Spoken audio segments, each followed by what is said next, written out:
estate agents, welcome to the Weekly Closer. I'm your host, Jeff Underwood, along with my co-host, Joey Sampaga. He is the man with the plan. How's it going, Joey? What's going on? Let's chest bump. Yes, we were supposed to do that earlier, right? To kind of get too many chords. Yes. Hey, we've got a fantastic guest with us today. Yeah. And that guest is Scott Jarson with AZ Architecture, Jarson and Jarson Real Estate. How are you doing? Jeff and Joey, good morning. Thank you for having me here. This is fun. Good. Yeah. Well, we're going to have a great time, and you're going to share a lot of interesting things with us, I know. He's got some good stuff going on. I'll make it up as I go. A little bit different niche, that's I think, true. that you're in, so this is going to be fun. Why don't we start with telling the agents that are listening or watching how long you've been in the business and what got you into real estate? Yeah, sure. It's an interesting tale. I've been in the business now 30 years, which is amazing. I get a watch at some point, I think. Yeah. Right? Or they get a hook and drag me off stage. But I got licensed in 1987, but my wife preceded me in real estate. She was licensed in 1984, and she's our designated broker. She's amazing. Okay. She's still out there selling and very much a partner. She's the first Jarson in I was going to say, Jarson. which one? Okay. No, definitely first billing. Okay. All right. Smart man. She does all the work. But she got pregnant with our first boy, and I was looking for a career change. I was actually in agriculture, and that was kind of dying in the valley. So not literally, but changing. Sure. So I was looking for a new career. Always loved real estate. Followed her in just to sort of pick up the slack, and found that I loved it and never looked back. Good. Yeah. Wow. So, seen a lot of changes in 30 years, huh? A lot of changes in 30 years. Yeah. I definitely need GPS now because half the areas that used to be farmland are now like subdivisions. I don't know. I get lost. What do we do without GPS? Exactly. Get lost. Yeah. Thomas Brothers maps, whatever those are. What were those, McNally or whatever? Yeah. That's those right. Maybe the gas station. And there's this thing, Joey, it's called asking someone. That's true. For directions. Yes. Doesn't happen. Doesn't happen much anymore, does it? People scared when you roll down your window and ask a question. Yeah.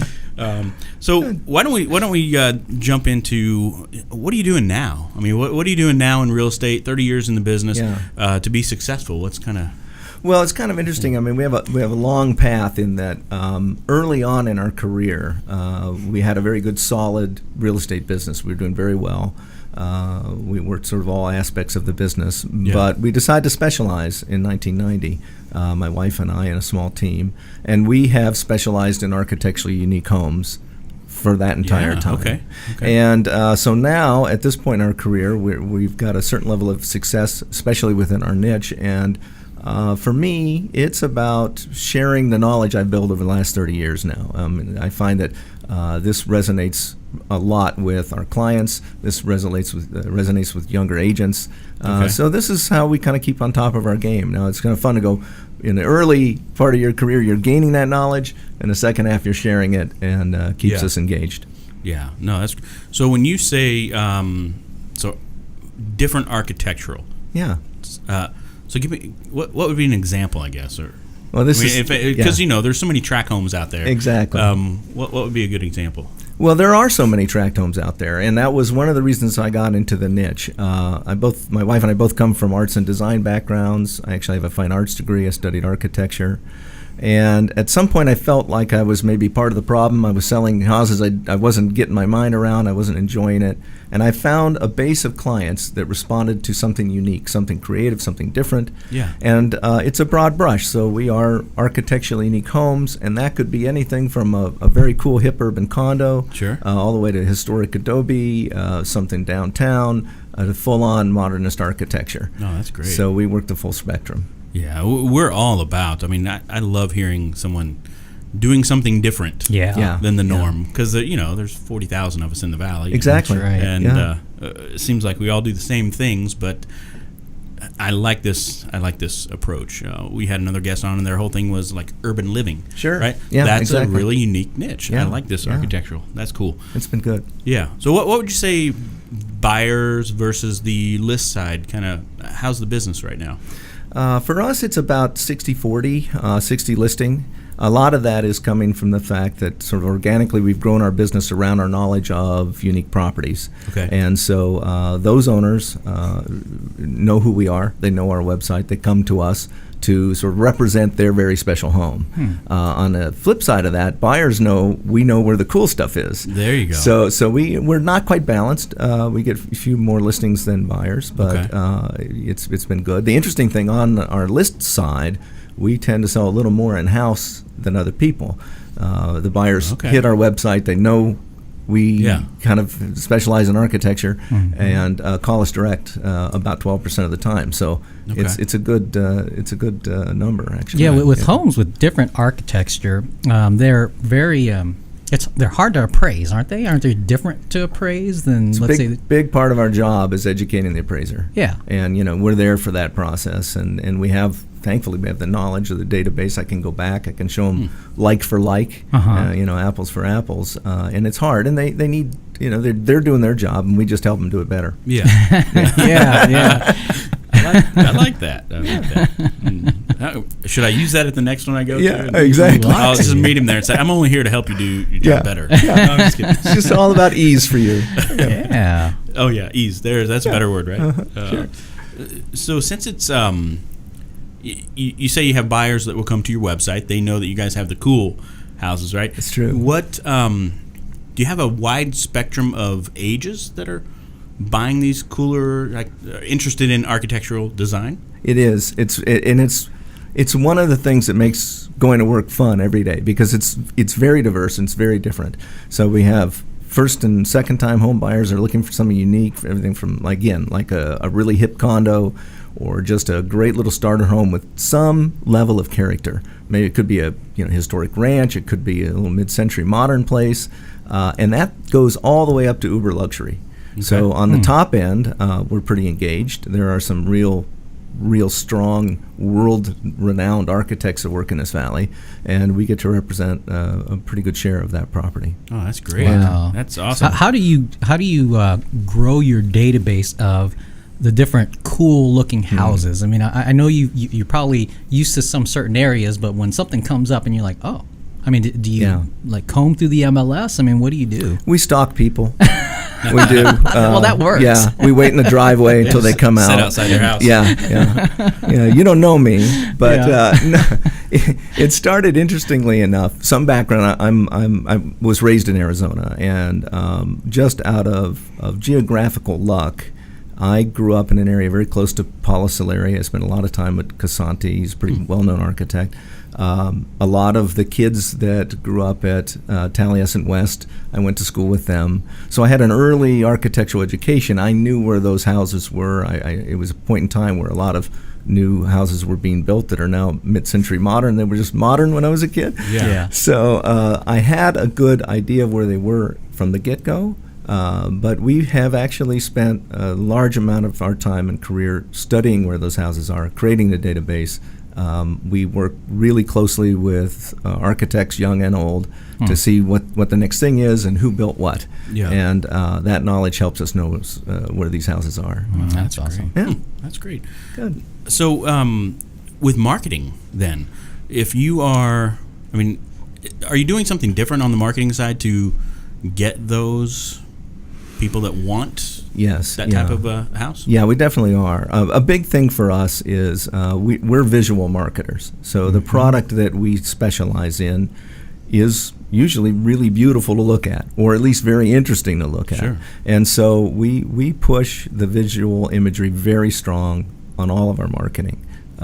We still do a fair amount of direct mail. We do publish our own publication in print and online from time to time called Defining Desert Living.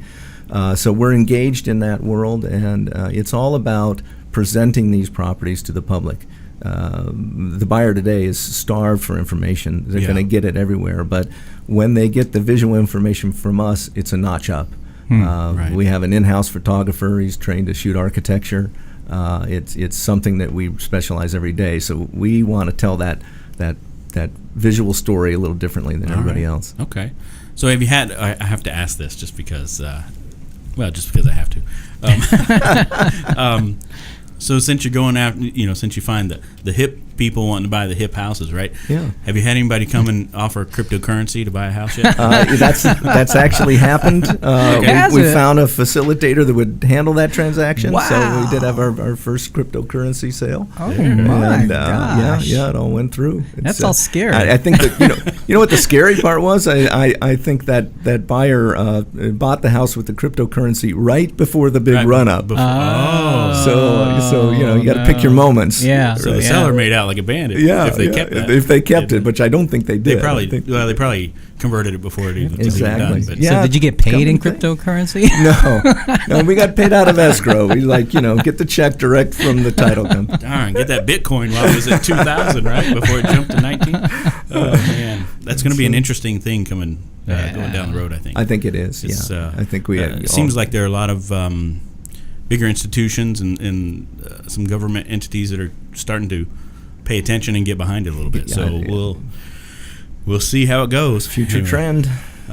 So we talked about the niche. I mean, I would assume that is that's kind of your guys' niche then. It is, and it's kind of funny because when we started this, we planted our flag in this, as I said, early, 1990. Yeah. We're going to be about architecturally unique homes, and it was kind of fun because sort of within our peer group, realtor to realtor, right.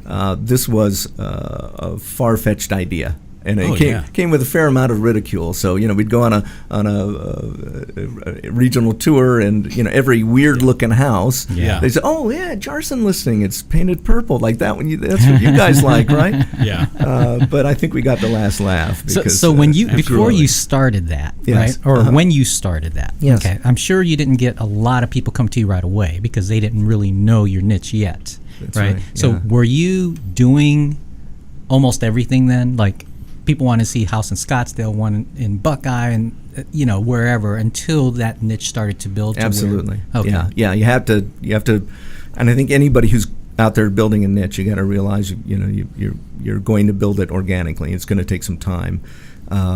You have to learn your craft as well. So you have to know where to go, what to look, how to represent it. Say you're going to be the condo king, you got to read a lot of condo CC&Rs to be that expert, right? And so we did the same thing. And we had a lot of very traditional product, and we still do, because a lot of times it's aspirational for our buyers.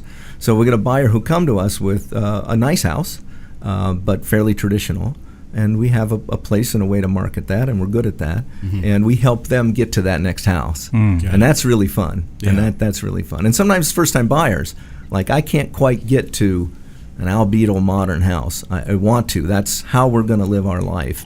In the meantime, can you find me a cool little ranch in Midtown? Yeah. It's fun. Yeah, I've mentioned a niche, and I even had an agent tell me, I don't think many people would like that direction, right? So I'm like, interesting, but we'll see. Good. We'll see, right? Yeah, exactly. We'll see. All right. So, what tips, if you were to give some tips to an agent, and let's take this a little bit different direction. Maybe maybe they want to break into a niche. Yeah. Right. What would you tell them that they need to make sure that they're doing? I think one of the there's no shortcuts. So the best advice I could get is, and again, just hone your craft, learn your niche. And it may be a process where you're not making money in that niche, but if you do it enough, if you view it enough, if you look at the inventory, you may not have a buyer for that now, but if you're diligent about previewing and just getting to the point where you really know where all this is, then make your name present in that location. You'll find yourself organically growing into what you want to represent. Plus, your enthusiasm. You don't pick a niche that you don't really like. Right. Like, don't be the condo king if you really don't like condos. Right? We eat, sleep, breathe, live architecture in our firm. All of our agents are cross-trained. They enjoy it. They're maybe not, totally a freak like I am about it, but it's something that we do every day. And so I think anybody who's building that niche has to want to really be part of that world. So really put your voice out there, right? Exactly. Did you speak it constant? I mean, is that what you always spoke? Yeah. The architecture side? I mean, or did you mix it up a lot? No, I think, in the beginning, a lot of it's feeling your way a little bit, to feel the point where you're sharing information, Yeah. but you're not lecturing.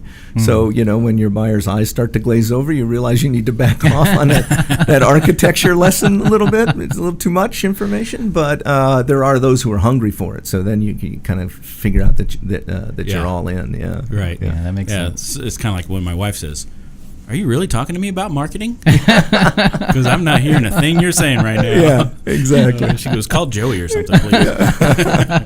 Oh gosh. So, what's one thing that that's made the biggest impact in your business? I think one of the things that's made a great impact in my business is, frankly, having a core commitment to our ideals and values regarding architecture and design. We really believe that good design can change lives, and it can change communities. We get clients who come from out of state, and they're frustrated, and they've maybe burned through a couple of agencies, and they haven't seen anything they like. And they're like, "We took this job here, and we're seeing a sea of tile roofs and stucco, and it's not us, and we want a more fun location where it's not suburban buyers," whatever it is. Right. And they're like, "Wow, we found you." So, we planted the flag. We focused in on what our core beliefs were, and we stuck with it. And I think that's been really a major part of our success. Yeah. Yeah. And I think you shared the email you sent me, your mission. Yeah. Do you want to? Well, elaborate a little bit it's a really simple mission. We're here to sell, promote, and creatively market architecturally unique homes, regardless of the price. So it is, again, that really broad brush, very encompassing.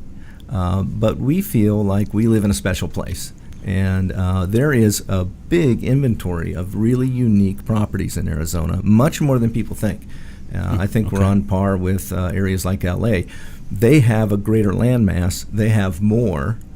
But I think per capita, we're well within the league of it. So you can find everything in Arizona, from a historic bungalow to a 1920s adobe to ultra-modern, cutting-edge, world-class contemporary architecture and design. So it's a special place. Yeah. And we have this legacy of Frank Lloyd Wright, which is very strong in our state and often ignored. So, that's it. Oh, that's great. Thanks. That's good That's stuff. awesome. Man, awesome. I love it. That is awesome.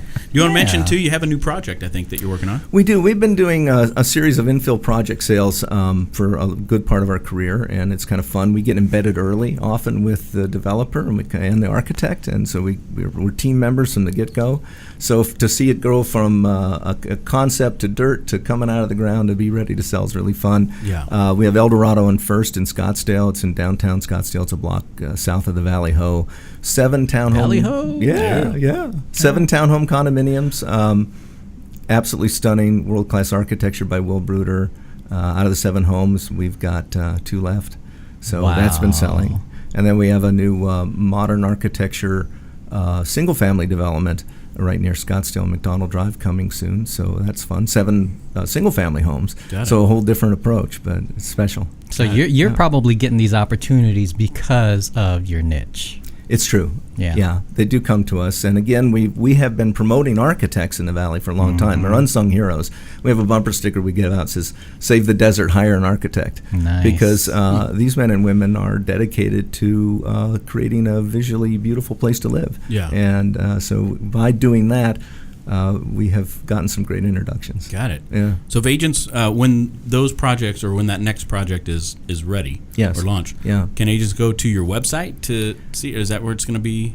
Yeah, info exactly. So, EldoradoOnFirst.com is up. Okay. Palo Verde Lane is the next one. Palo Verde Lane Scottsdale is the URL for that. But one of the things, and while we're talking about it, our website, early on when we adopted it, azarchitecture.com, the main purpose is to be informational.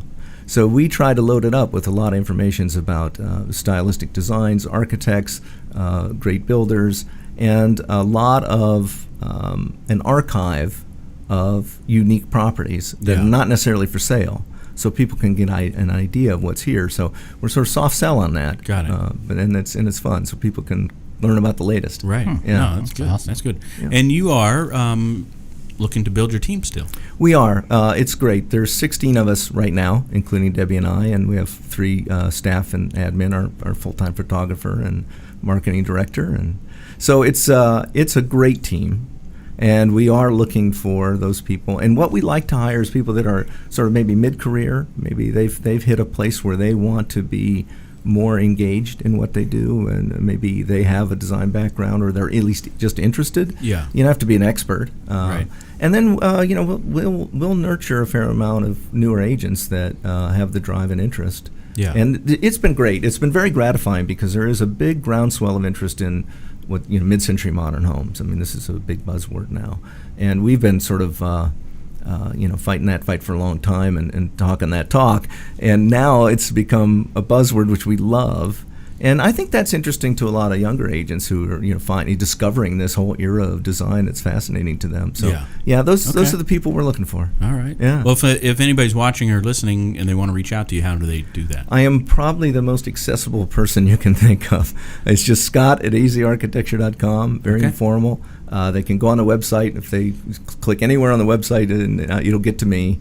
And, of course, our office number is 480-425-9300. All right. Well, we're ready to rock and roll with the In the Ring here. What's the best advice that anyone's ever given you? Plastics. Plastics? No. I was going to say, what? Sorry, that was from The Graduate. I heard this a long time ago, and it's accredited to a lot of people, but 80% of life is showing up. And I've really taken that to heart in my life. You show up on a lot of levels. Yeah. You got to be engaged, you got to be connected, and you got to be there. You miss a lot of opportunities just by kind of not making it a going priority. on your smartphone and being present. being present. Smartphone, Joey. Yeah, I'm getting a flip phone, by the way. Oh, very good. All right, let's go. How about your favorite mobile app? I have been using Pro HDRX. It's a photo app.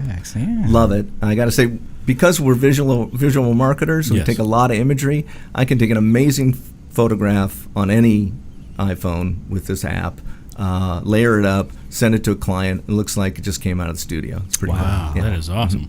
I'll have to get that before you. Yeah, great. How about a book recommendation? I'm a voracious reader. I read a lot. I read fiction and nonfiction, kind of back to back. Okay. I'm reading Grant right now, which is an amazing biography of U.S. Grant. But I finished the Robert Caro series on LBJ this summer, and that's if you can plow through it. LBJ was this guy. If he didn't like politics and had gone into real estate, he'd have just ruled the world. Nobody said no to him.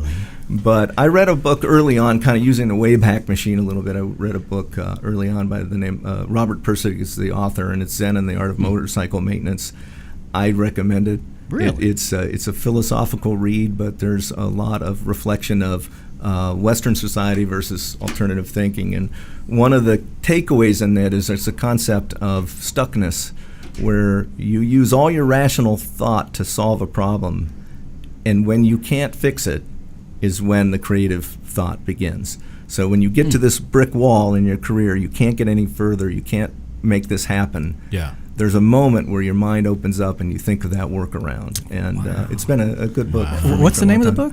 Zen and the Art of Motorcycle Maintenance. Motorcycle Yeah, maintenance. good read. So if we could just picture the wall earlier.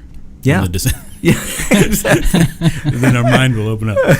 Essentially, yes. Yeah. How about one productivity tool or software that you use on a regular basis? We have been using Adobe Spark a lot. It's a good one. It's a good one. Yeah. And again, visual. It's free. And it's free. And you can create a great social media campaign in seconds anywhere you go. So you're a great listing. You can really document it, pound it out. It's a good tool. Good. Awesome. Yeah. All right. Nice. And one final question. Uh-oh. Here we go. We'll have you draw from the mask there. Let's see what we got. Help, I am being held hostage. Joey. No. That was last week. Was it? It also Okay. says quietly Yeah. in your mind. Oh, I wasn't supposed to read that.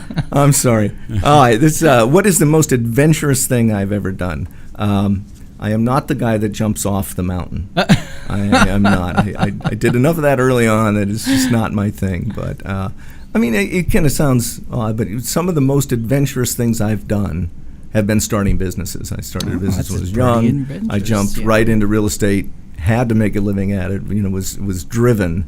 and it was an adventure, and it was out of my comfort zone, and that, I have to put that as one of the top things. All right. That and rope climbing, which I'm not going to do that again. Rope climbing. Yeah.